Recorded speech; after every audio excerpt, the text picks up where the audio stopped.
Hi, kindergartners. Okay, so today you are going to read this book called Shapes All Around.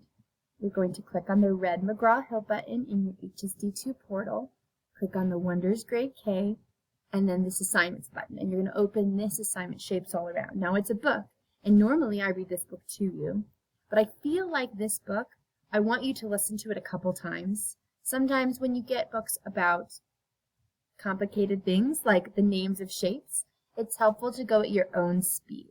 So you're going to click on it and it looks like this. Oh, let me move my picture. And it looks like this. You're going to use your arrows to move over. And you know with these speaker buttons, they read the text to you out loud.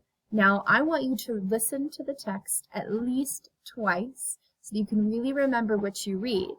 I want you to pay close attention when it says to find the shapes.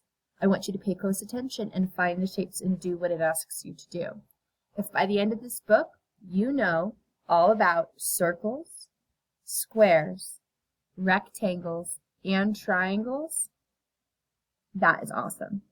When you're done reading, I want you to go around your house and find 2 circles, 2 rectangles, 2 triangles, and this is a tough one, 2 squares. Squares are very hard to find because they have to be the same length on all the sides. You might think like, with my phone, is that a rectangle? That's a rectangle. A square has to be perfectly the same size on all of its sides. So read this book all the way through twice, then go find 2 of each of the shapes you see in the book. Have a great rest of your day.